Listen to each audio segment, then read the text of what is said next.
नमो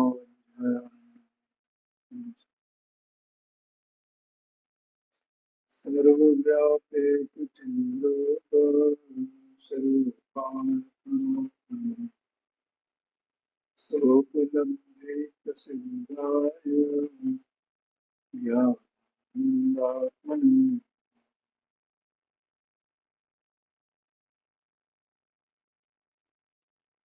देखो 99 नंबर की गाथा में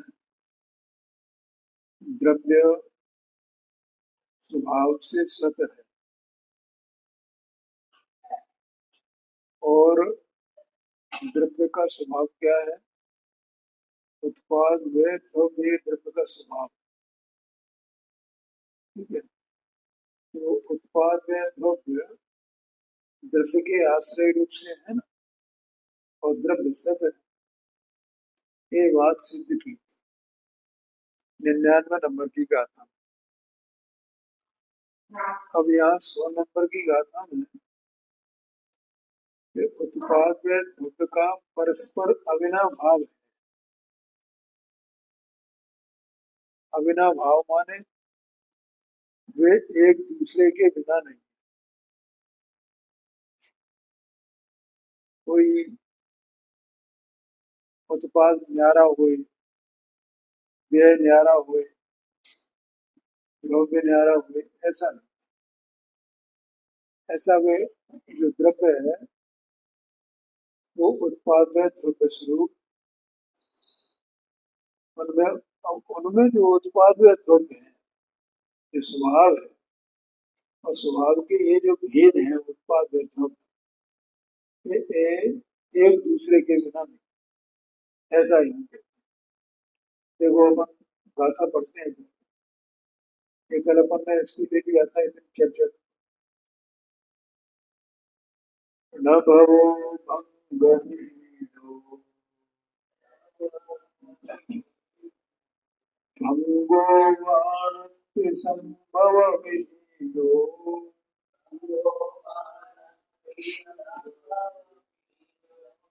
उपादो भंगो न विना धोपेन तेन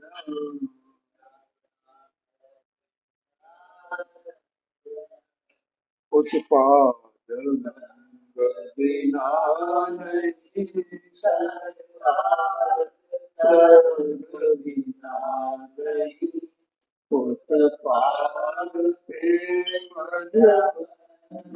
जो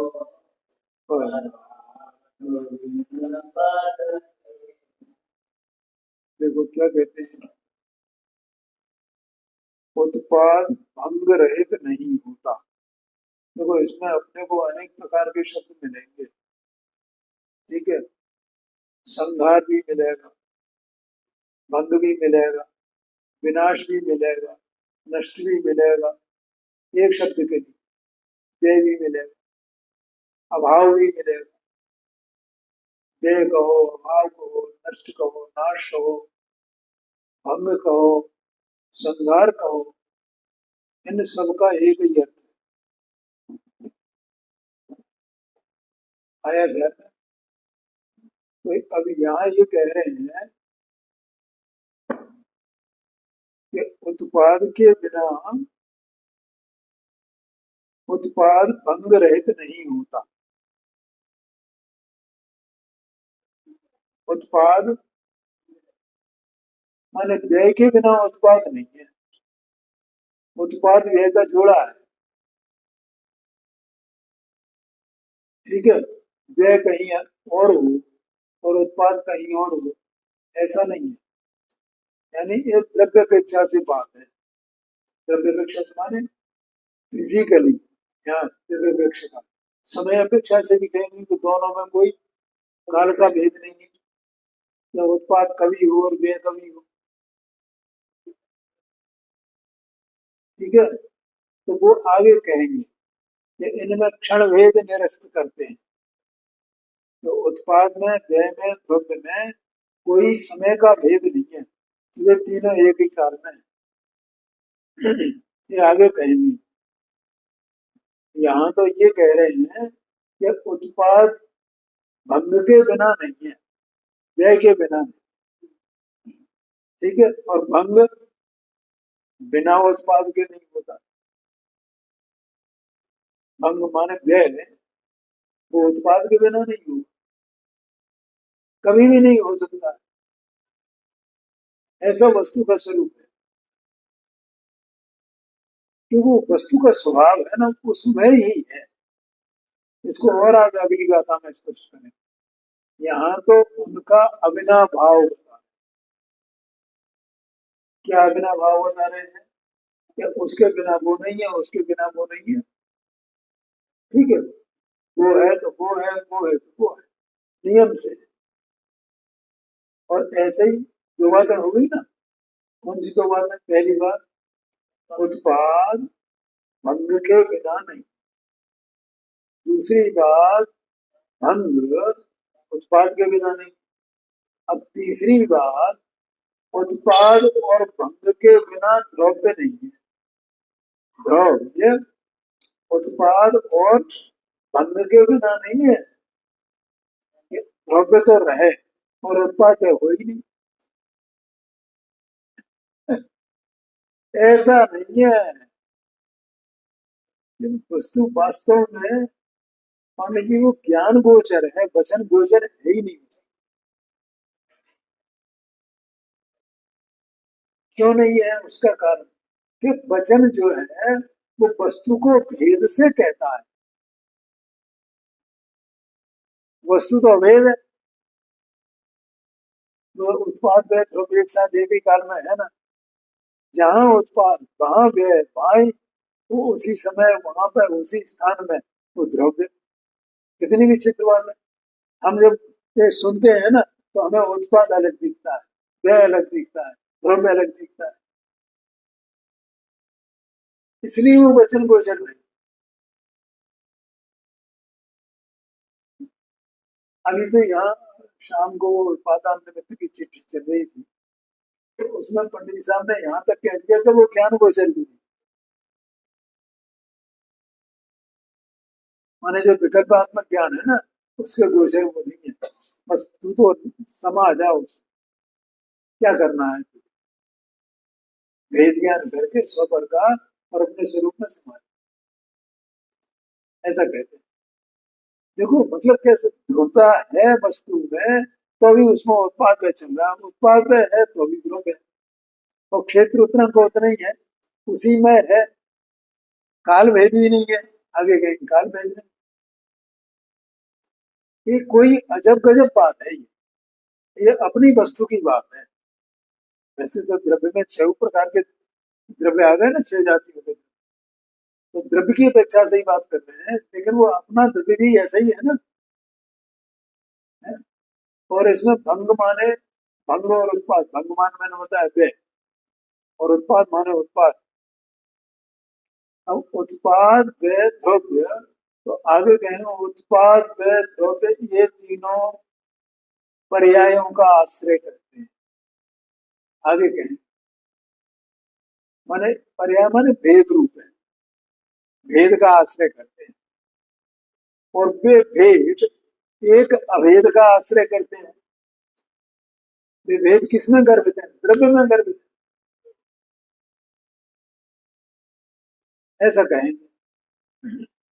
अब वे पर्याय कितने प्रकार की, मानो वो पर्याय जो कहेंगे ना, तो द्रव्य के अलावा द्रव्य को भी वहां पर्याय कहा, क्योंकि भेद है। अंश है ना, अंश ही तो पूरा अखंड द्रव्य है ना। तो अंश होने से उसे पर्याय कहा, तो पर्याय के आश्रय करते हैं। अच्छा, अब जो उत्पादय रूप जो पर्याय है, वे भी पर्याय चार प्रकार की बताई थी ना संक्षेप में। ना भैया, दो प्रकार की गुण पर्याय और दो प्रकार की द्रव्य पर्याय, चार प्रकार की है। तो चारों प्रकार की पर्याय उत्पादय रूप में है ना। और उसमें द्रव्य भी है ना, तो सब लेना उसमें। और कल मैंने एक बात बताई थी, याद है किसी को? क्या बात बताई थी? शाम को भी मैंने जिक्र किया। हाँ जी हाँ, अंदर में चेतन वस्तु है ना, ये चेतन वस्तु है, इसकी एक असमान जाति द्रव्य पर्याय है ना, ये द्रव्य है ना, उत्पाद द्रव्यात्मक, तो इसका व्यय होकर के नया उत्पाद होगा। क्या हुआ अभी? जीव घबराता है मेरा मरण होगा, मैं मर जाऊंगा। मरण वरण कुछ हुआ है? कुछ नहीं हुआ। एक पर्याय का व्यय होकर के दूसरी पर्याय हुई। क्या कहा कौन है जी? वो तो वो वस्तु का स्वरूप है, वस्तु उत्पाद द्रव्यात्मक है त्रिकाल, तो वहां दृष्टि आनी चाहिए ना। मैं तो उत्पाद है द्रव्यात्मक अ- अभेद वस्तु हूँ, एक रूप हूँ, त्रिकाल हूँ। कब नहीं है उत्पाद या द्रव्यात्मक? तो पर्याय है उत्पाद, इसका व्यय होगा और नई पर्याय का उत्पाद होगा, तो मेरा क्या बिगड़ना है? मेरा कुछ बिगड़ा? तो मैं तो उत्पाद द्रव्यात्मक ही हूँ ना, मैं तो उत्पाद द्रव्यात्मक ही हूँ। तो यहाँ भी वही वही हूँ, और आगे भी अनाथ से अनंत काल तक सिद्ध दशा हो गई तो क्या हुआ? कुछ भी नहीं हुआ। वही उत्पाद है द्रव्यात्मक, उत्पाद है द्रव्यात्मक, उत्पाद है ऐसा है। तो यहाँ ये कह रहे हैं, ठीक है। अब देखो इसकी टीका लेते हैं अपन। वास्तव में सर्ग संघार के बिना नहीं होता। सर्ग माने उत्पाद, सर्ग माने यहाँ सर्ग शब्द ही आएगा। सर्ग संघार के बिना नहीं होता। संघार के बिना नहीं होता माने क्या? व्यय के बिना नहीं होता। व्यय होता है तो उत्पाद होता है, उत्पाद होता है तो व्यय होता है, ये बताना है। ख्याल में आया? और उत्पाद व्यय एक ही काल में है, ये आगे बताएं। अभी तो ये बताया, फिर दोबारा बोल रहा हूँ। किसी को कोई शंका हो, कोई प्रश्न हो तो वो स्पष्ट हो जाए। और वस्तु को, द्रव्य को ख्याल में रखना, ये द्रव्य है, ठीक है। तो इस द्रव्य का जो उत्पाद है वो व्यय के बिना नहीं, मतलब जोड़ा है उत्पाद में, उत्पाद में, उत्पाद में, उत्पाद में। शब्द तो है, भाव वास्तव में उत्पाद व्यय को भी नहीं है। जिसका उत्पाद है उसी का तो व्यय है। मैंने पहले दृष्टांत भी दिया था, उंगली का दृष्टांत दिया था कि नहीं दिया? देखो उंगली की ये अवस्था है, अब ये अवस्था हो गई, और उंगली तो ध्रुव है, योगी तो रही। तो पूर्व पर्याय का व्यय और नई पर्याय का उत्पाद, तो एक ही काल के अलग अलग। और उत्पाद वो, जैसे नई पर्याय उत्पाद हुआ ना, और ये पुरानी पर्याय थी ना, इसका व्यय हुआ ना, तो ये व्यय हुआ है तो उत्पाद के बिना है क्या? और उत्पाद हुआ है तो व्यय के बिना है क्या? हो ही नहीं सकता। ये उत्पाद हुआ तो वो व्यय हो गया है? उत्पाद हुआ, ये उत्पाद मानना है इसको, और इसका व्यय मानना। वस्तु में ही ऐसा चल रहा है, उत्पाद व्यय, उत्पाद व्यय, और व्यय के बिना उत्पाद नहीं। मैंने इसका व्यय नहीं हो तो नई पर्याय का उत्पाद कैसे हो? व्यय हुआ तब तो उत्पाद, उत्पाद हुआ तब तो व्यय हुआ, उत्पाद हुआ तो उसी समय व्यय हुआ ना। और वस्तु वहां की वही है ना, उतनी उतनी वैसी वैसी। उंगली वो ध्रुव रूप है, इसकी अवस्था उत्पाद नहीं। और उत्पाद, उत्पाद के बिना व्यय नहीं, व्यय के बिना उत्पाद नहीं। यहाँ तो ये समय से मैंने बताया, लेकिन वो उत्पाद के बिना व्यय नहीं है, व्यय के बिना उत्पाद नहीं, यही बताना। ऐसी अपनी वस्तु है, एक वस्तु को सत्स्वरूप को समझने की बात। वास्तव में सर्ग संहार के बिना नहीं होता और संहार सर्ग के बिना नहीं होता। ठीक है। अब देखो, अब नया शब्द लिया हूं सर्ग की जगह, सृष्टि। सृष्टि और संहार सृष्टि माने उत्पाद, सृष्टि और संहार स्थिति के बिना नहीं होते। यहाँ द्रव्य के लिए स्थिति शब्द है। ठीक है, माने उत्पाद और व्यय द्रव्य के बिना नहीं होते। ठीक है, उंगली तो स्थित है ना, ये तो है, ये तो है, ये तो है, हर समय है, और इसमें उत्पाद व्यय। ठीक है, तो सृष्टि और संहार स्थिति के बिना नहीं होते। अब जो उत्पाद व्यय होगा वो द्रव्य के बिना कैसे हो जाए? क्या कहा? उत्पाद व्यय है वो द्रव्य के बिना नहीं होता।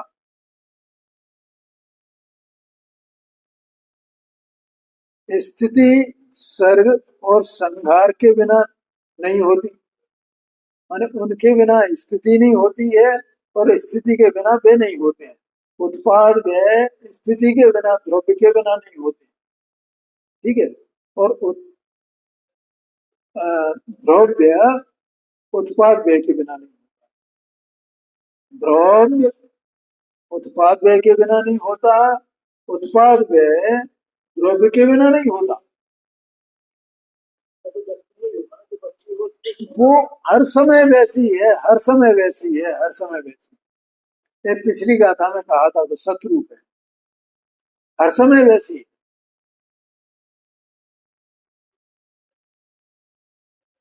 अब इससे क्या सिद्ध हुई हुई देखो, जो सर्ग है वही संहार है। क्या कहा है? हाँ जी, जो उत्पाद है वही व्यय है, जो संहार है वही सर्ग है, जो व्यय है वही उत्पाद है।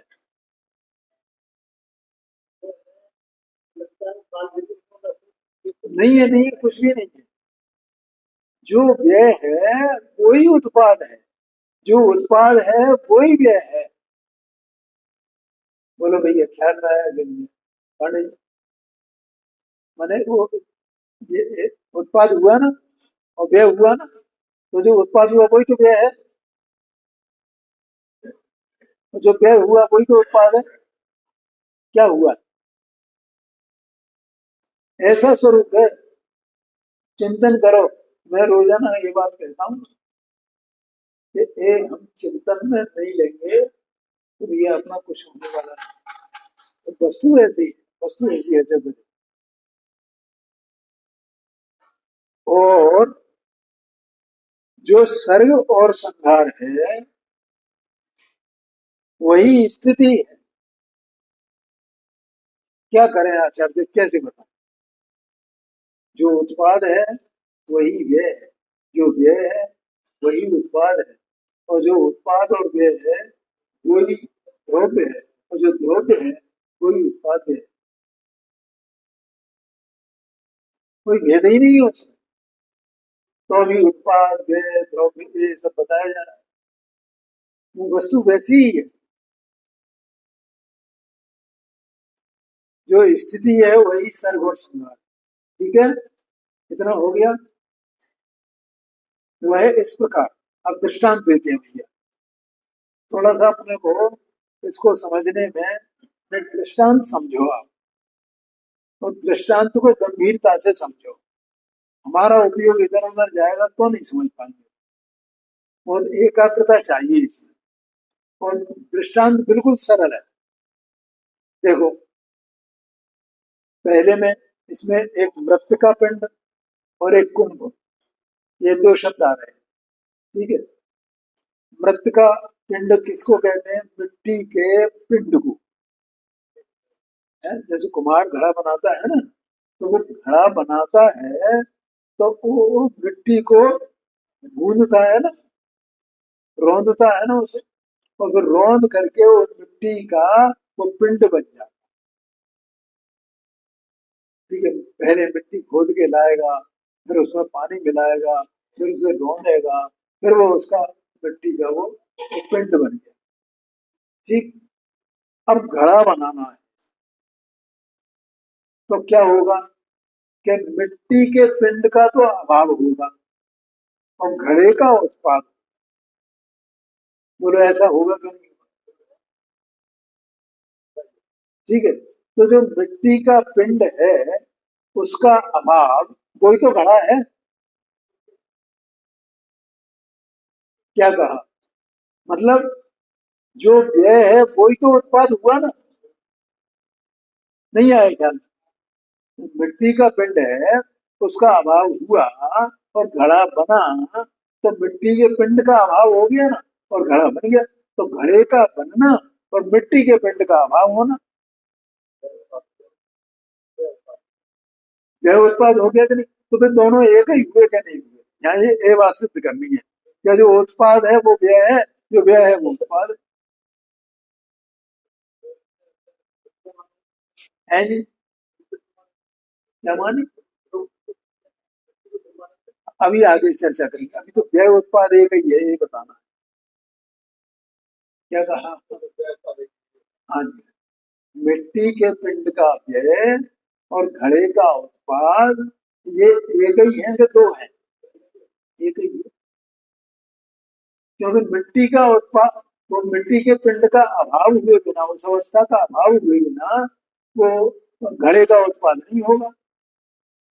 तो जो मिट्टी का व्यय हुआ, वो पिंड का व्यय हुआ, वही घड़े का उत्पाद है ना। जो घड़े का उत्पाद हुआ वो मिट्टी के पिंड का व्यय है ना। तो व्यय और उत्पाद एक ही हुए ना। उसे चाहे हम मिट्टी के पिंड के व्यय के रूप में कहें, चाहे घड़े के उत्पाद के रूप में कहें,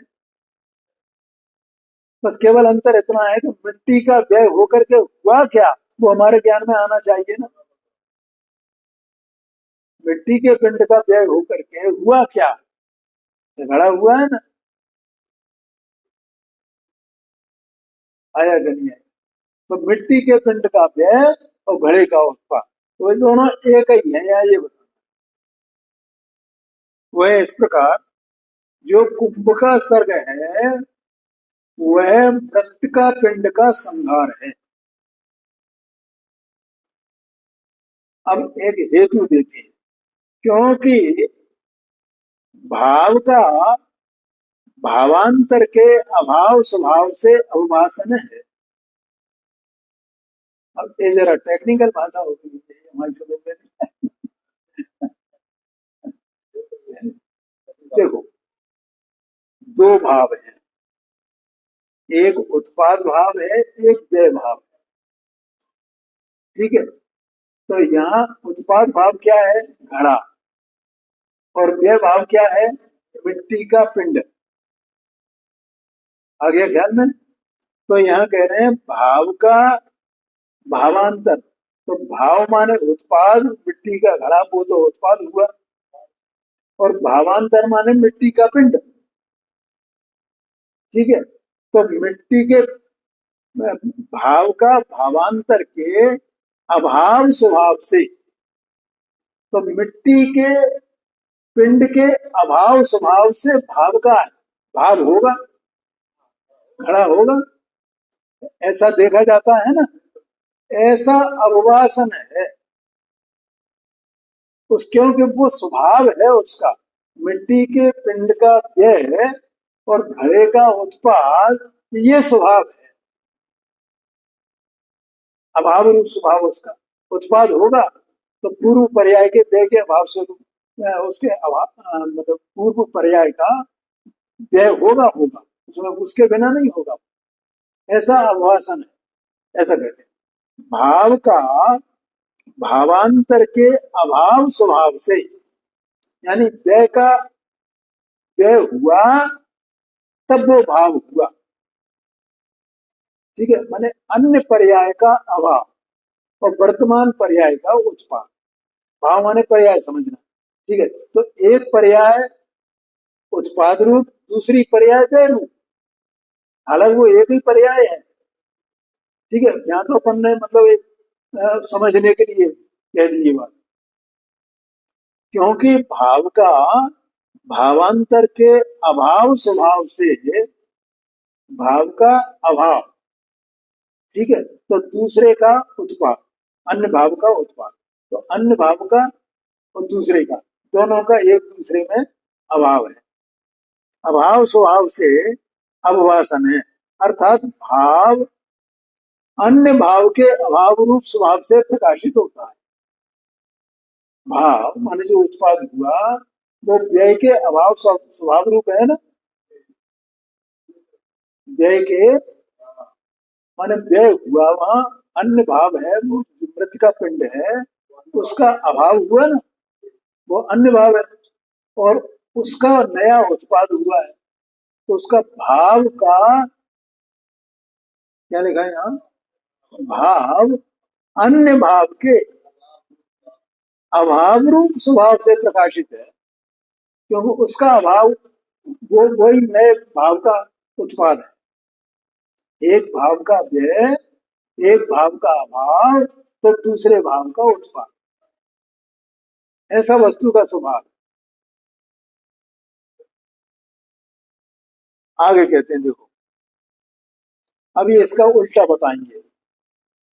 जो मृतिका पिंड का संहार है वही कुंभ का सर्ग है, क्योंकि अभाव का भावांतर के भाव स्वभाव से अवभाषण है। अभाव का माने पूर्व पर्याय का, पूर्व पर्याय का वर्तमान पर्याय में अभाव है ना, पूर्व पर्याय का, पूर्व अवस्था का वर्तमान पर्याय में, वर्तमान अवस्था में अभाव है, तो अभाव का भावांतर के माने अन्य जो भाव, दूसरा भाव है, पूर्व पर्याय है, नई पर्याय है, उसके भाव स्वभाव से अवभाषण है। कि पूर्व पर्याय का भावांतर जो नया उत्पाद, भावांतर माने नया यहाँ पर, और अभाव माने पूर्व पर्याय, उसका अभाव, तो उसके अभाव पूर्वक नई पर्याय होगी, पूर्व पर्याय के अभाव रूप से नई पर्याय का उत्पाद होता है, ऐसा स्वभाव है, ये जानने में आता है। तो इसलिए यहाँ ये कहा कि मृतिका पिंड का संहार है वही कुंभ का सर्ग है। पहले का जो कुंभ का सर्ग है वही मृतिका पिंड का संहार है। ये समझ में आ गया ना। आगे अब ये कहते हैं, देखो अर्थात प्रकृति में ये नाश अन्य भाव के उत्पाद रूप स्वभाव से प्रकाशित है। नाश हुआ किसी का तो दूसरे किसी का उत्पाद हुआ, कोई दूसरा उत्पाद हुआ, नई वस्तु हुई ना, ऐसा आशय। ये दो बातें हो गई। अब तीसरी बात, जो कुंभ का सर्ग और पिंड का संहार है वही मृतिका की स्थिति है। क्या कहा, पिंड का संहार और कुंभ का सर्ग माने मिट्टी के पिंड का अभाव और कुंभ का माने घड़े का उत्पाद, ठीक है। तो दोनों अवस्थाओं में मिट्टी तो है ना कायम, मिट्टी का अभाव तो नहीं हुआ है ना, तो मृतिका का अभाव नहीं है। मृतिका माने मिट्टी, मृतिका की स्थिति है, क्योंकि व्यतिरेक अन्वय का उल्लंघन नहीं करते। क्या कहा, व्यतिरेक, व्यतिरेक माने जो पर्याय हो रही है, तो पर्याय हो रही है या उत्पाद में हो रहा है, तो वो उत्पाद में बिना द्रव्य के होगा क्या, हो सकता है क्या है? जैसे ये चेतन वस्तु अंदर है, अब ये चेतन वस्तु है और पूर्व पर्याय इसकी होगी क्या नहीं होगी, और नई पर्याय का उत्पाद हुआ क्या नहीं हुआ। अब इस पर्याय का भी व्यय होकर के नई पर्याय का उत्पाद होगा, ठीक है। लेकिन इस सब अवस्थाओं में उत्पाद व्यय जो चल रहा है उसमें ध्रुवता तो है ना कायम, माने वो वस्तु तो है ना, ठीक है। तो वो उस वस्तु जो उस पर्याय में थी वर्तमान पर्याय में है, आगे होने वाली पर्याय में है, उसको कहते हैं अन्वय। ठीक है। और ये जो पर्याय हुए अलग अलग, इनको कहते हैं व्यतिरेक। तो व्यतिरेक अन्वय का उल्लंघन नहीं करता है। माने ये पर्याय जो पहले पर्याय थी, तो इसी चेतन द्रव्य की थी या दूसरे की थी? अगर ये उस चेतन द्रव्य का उल्लंघन कर दे कि नहीं मैं अलग हूं, ये अलग है और ये अलग, तो ऐसा उल्लंघन हो सकता है क्या? क्यों, ये तो व्यतिरेक है ना। व्यतिरेक माने भिन्न भिन्न पना। तो पहले त्रियंच था तो भिन्न था, अब मनुष्य हुआ तो वो भिन्न है। और फिर देव हुए तो वो भिन्न है। तीन दशाएं हो गई ना इसकी अलग अलग। तो इसको क्या कहेंगे? इनको कहेंगे यहाँ की भाषा में व्यतिरेक। लेकिन ये जो तीनों व्यतिरेक हैं, ये व्यतिरेक अन्वय का उल्लंघन नहीं करते, अर्थात अन्वय से अलग नहीं हो जाते हैं। क्या कहा? बोलो ओम प्रकाश, समझ में आए? अन्वय का, अन्वय अन्वय माने वो तो हमेशा पसरा हुआ उसमें, हर पर्याय में, हर एक उत्पाद में। अन्वय के बिना वो हो ही नहीं सकते हैं। इसलिए जो पूर्व पर्याय का व्यय हुआ, नई पर्याय का उत्पाद हुआ, तो उसमें वो अन्वय रूप से विद्यमान है। ठीक है। एक बार फिर पढ़ता हूं इसको, देखो। जो कुंभ का सर्ग और पिंड का संहार है, वह मृत्तिका की स्थिति है। ठीक है।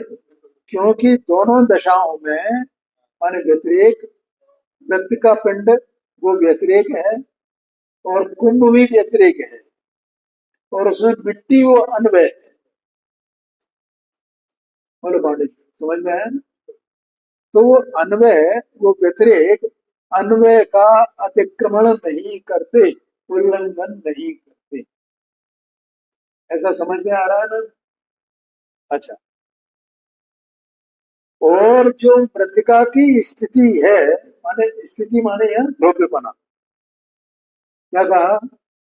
मिट्टी का ध्रुव्यपना, उत्पाद में भी और व्यय में भी। जो मिट्टी का ध्रुव्यपना है, वही कुंभ का सर्ग और पिंड का संहार है। समझ में आया? मिट्टी का जो द्रव्य है, यही तो कहा था पहले, उसको मिट्टी के घड़े के से समझाया जा रहा है। मिट्टी का जो द्रव्य है, मिट्टी का मिट्टीपना निरंतर जो दोनों में कायम है, मृत्तिका पिंड में और घड़े में, तो वो जो स्थिति है उसकी द्रव्यपना है, वही तो सर्ग है। क्या कहा? माने वही तो कुंभ का सर्ग है, घड़े का उत्पाद है। मिट्टी ही घड़े के उत्पाद रूप है ना, और मिट्टी ही मृत्तिका पिंड के अभाव रूप है। नहीं आएगा? मिट्टी मृत्तिका पिंड का अभाव रूप है, उसके नाश रूप है। मृत्तिका पिंड का नाश हो गया, घड़े का उत्पाद हो गया। तो जो मिट्टी है वही घड़ा है ना, और मिट्टी है वही मृत्तिका पिंड है ना, तो दोनों अलग अलग है ही नहीं। बोलो ख्याल में आया?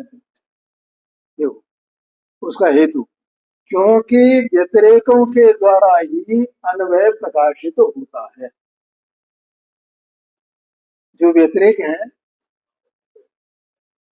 वे अन्वय को ही तो बता रहे हैं ना। हाँ जी, हाँ। ये मनुष्यपना है ना, पहले त्रियंच बना था ना, नारकी पना था ना, और अब मनुष्य है। तो ये तीनों अवस्थाओं में ये अवस्थाएं किसको बता रही हैं? चेतन वस्तु को बता रही है। ये चेतन की अवस्था है, चेतन की अवस्था है, चेतन की अवस्था है, किसको बता रही है? चेतन की अवस्था को बता रही है। ये मैं कई बार बोलता भी हूँ ना, कि जो वस्तु है वो वस्तु अपने को पर्यायों में व्यक्त करती है। ये अपने शब्द हैं। आचार्य देव उसको इस शब्द में कह रहे हैं कि जो व्यतिरेक हैं, वे अन्वय को प्रकाशित करते हैं। पर्याय किसको प्रकाशित करती हैं? अन्वय को, जो उसमें हर हर दशा में है, जो स्थित है उसमें, इसलिए उसको स्थिति कहा। मिट्टी के पिंड में भी मिट्टी स्थित है और घड़े में भी मिट्टी स्थित है। इसका मतलब मिट्टी ध्रुव है। क्रेंच की अवस्था में भी चेतन द्रव्य स्थित है, चेतना स्थित है, और मनुष्य की पर्याय में भी चेतना स्थित है। तो चेतना द्रव्य हुई ना। और ये चेतना, चेतना जो है वो अपने को व्यक्त कर रही है, किस रूप में? व्यतिरेकों की। तो वे व्यतिरेक इस चेतना को बता रहे हैं ना। ये पर्याय किसको बता रही है? चेतना को बता रही है। ये चेतना, ये चेतना, ये चेतना। तभी तो अपन सब जीव जितने हैं, अपन ये सब जानते हैं ना, कब मैं जानता हूँ। बोलो इस बात का किसको अनुभव नहीं है? मैं जानता हूँ। कोई ऐसा है जो ये नहीं जाने? कोई ऐसा नहीं अनुभव है कि मैं जानता हूँ? कोई जीव हो, क्रेंच गति का हो, मनुष्य गति का हो, नारकी हो, देव हो, सब जीव जो है वे सब ये जानते हैं अगर मैं जानता हूँ। तो मैं जानता हूँ, मैं जानता हूँ। अच्छा, ये पूर्व पर्याय में तब भी था, तब भी ये जब कहता था ना कि मैं जानता हूँ, तो ये जानता था कि नहीं जानता? और अभी जानता है ना। तो ये पर्यायों में तो व्यतिरेक हुआ, भिन्न भिन्न पना हुआ, लेकिन हर एक पर्याय में ये मैं जानता हूँ, मैं जानता हूँ। तो ये हर पर्याय में, अब मैं ये जीव भले ही अपने को ऐसा मानता हूँ कि मैं मनुष्य हूँ, और पूर्व पर्याय को भूल गया, लेकिन मैं मनुष्य हूं तो मैं जानता हूं ना। और त्रिंच में था तो मैं जानता हूं ना। तो ये पर्याय किसकी ओर इंगित कर रही हैं? किसको बता रही हैं? क्या ध्रुव को बता रही हैं? ध्रुवता की व्यक्ति इन पर्यायों में है। ध्यान में आया कि नहीं है? ऐसा यहाँ कहते हैं। वही कुंभ का सर्ग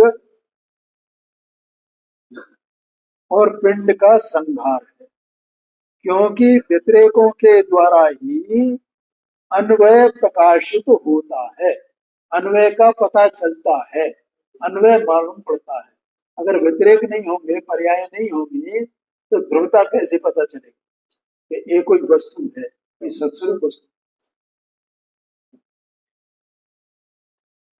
और यदि ऐसा ही न माना जाए, ऐसा नहीं माना जाए कि जो उत्पाद है सो व्यय है, जो व्यय है सो उत्पाद है, जो उत्पाद व्यय है सो ध्रुव है, जो ध्रुव है सो उत्पाद व्यय है, ऐसा नहीं माना तो क्या होगा? तो ऐसा सिद्ध होगा कि सर्ग अन्य है, संहार अन्य है, और स्थिति अन्य है। बोलो पांडे कैसी? दो में से एक बात होगी ना। है?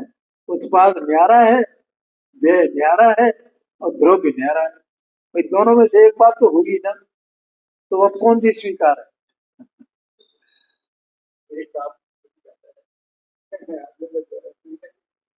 दोनों में से एक बात तो होगी। अगर ऐसा नहीं माना जाए तो वो पर्याय अन्य है, उत्पाद अन्य है। जैसा एक जो मानते हैं ना, ऐसा भी एक मत है कि उत्पाद अन्य है, व्यय, हाँ बौद्ध मत वाले, उत्पाद अन्य है, व्यय अन्य है, और द्रव्य अन्य है। आनंद घर में है ना। माने वे इसको चेतन तत्व को त्रिकाल ऐसा नहीं मानते हैं, ये ध्रुवता इसमें है, त्रिकाल है, ध्रुव है, ऐसा मानते ही नहीं है। ये तो ये पर्याय उत्पन्न हुई ना, बस इतना ही वस्तु है। अब दूसरी दूसरी पर्याय है ना, वो अलग वस्तु है, तीसरी पर्याय अलग वस्तु है। ऐसा मानो, एक बार समय सार जी में आई है माने। बौद्ध मत वाले ऐसा मानते हैं।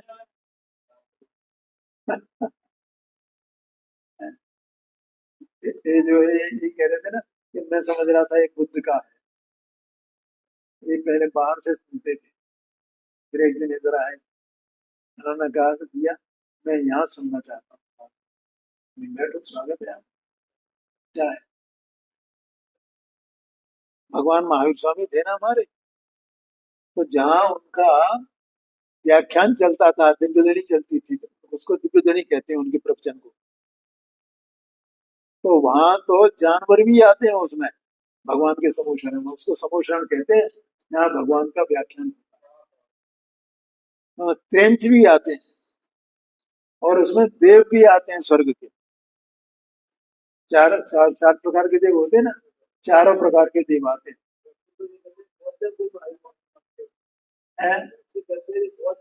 हाँ हाँ हाँ, बहुत से ऐसा है।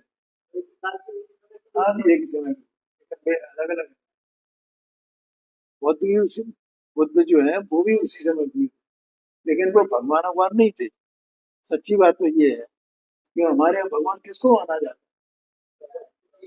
जो सर्वज्ञ है और वितरागी है, दो कंडीशन है।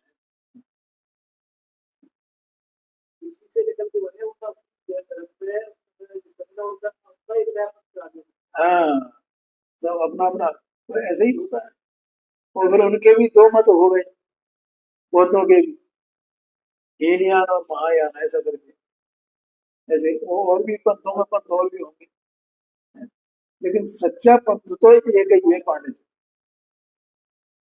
ठीक है, तो उत्पाद के बिना व्यय नहीं है, व्यय के बिना उत्पाद नहीं है, उत्पाद व्यय के बिना द्रव्य नहीं है।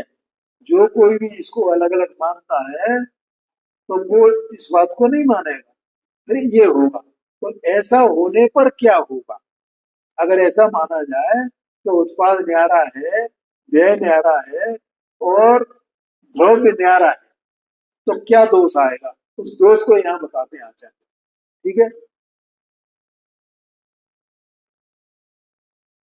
देखो, अर्थात तीनों पृथक हैं, ऐसा मानने का प्रसंग आ जाएगा। ऐसा होने पर क्या दोष आता है, सो समझाते हैं। ये मतलब वस्तु की रचना कितनी अद्भुत है, मुझे तो ये आश्चर्य होता है पांडे जी। वस्तु की रचना कितनी अद्भुत है, कि जहां उत्पाद है, जहां व्यय है, वहीं द्रव्य है। हाँ नहीं, वो तेजी से हो रहा है वो एक अलग बात है, लेकिन मतलब जहां द्रव्य है वहीं तो उत्पाद है ना, जहां उत्पाद है वहीं तो व्यय है ना, जहां उत्पाद है वहीं द्रव्य है ना, जहां द्रव्य है वहीं उत्पाद व्यय है। उसमें भेद कैसे हो?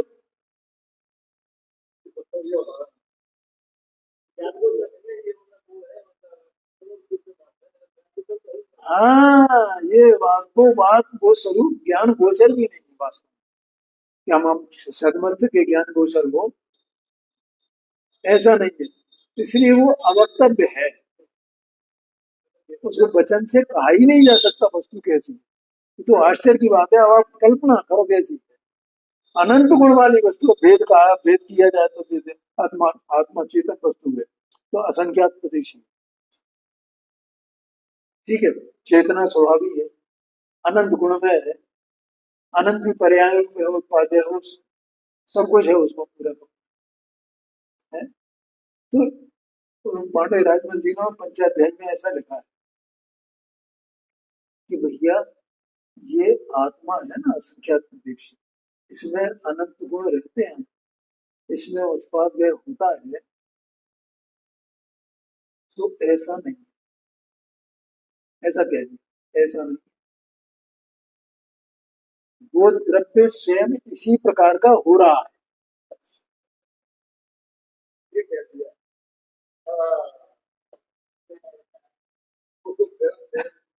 हाँ, वे प्रदेश उसी प्रकार से हो रहे हैं, इसी प्रकार के ही है, क्या करो, वे प्रदेश ही इस प्रकार के हैं, क्योंकि वे प्रदेश अनंत गुण में है ना,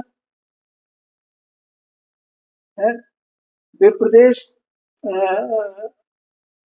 वो अनंत पर्याय में है ना, अनंत धर्म में है ना वे प्रदेश सब, तो वे प्रदेश ही वैसे हो रहे हैं उसके। तुम ऐसा मत सोचो इसमें अनंत गुण रहते हैं, इसमें ध्रुवता है, इसमें ये है, ये इसमें इसमें क्या लगाइए, तो प्रदेश ही उस प्रकार है, ऐसा कहा हो। कितनी विचित्र बात है।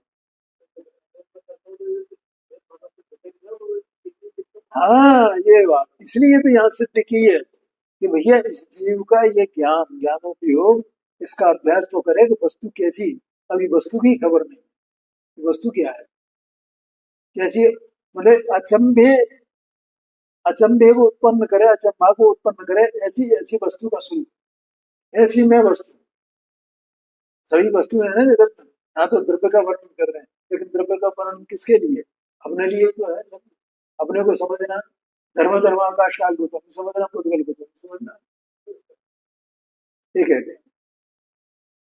तो देखो यहाँ कहते हैं हम, क्या दोष आएगा, अब एक को कहते हैं यहाँ पर, केवल सर्ग शोधक कुंभ की व्यय और द्रव्य से भिन्न मात्र उत्पाद करने को जाने वाले कुंभ की उत्पादन कारण का अभाव होने से उत्पत्ति ही नहीं होगी, अथवा तो असत का ही उत्पाद होगा। क्या कहा, कोई कहे कि हमें तो केवल उत्पाद चाहिए, ना हमें द्रव्य चाहिए, ना हमें व्यय चाहिए,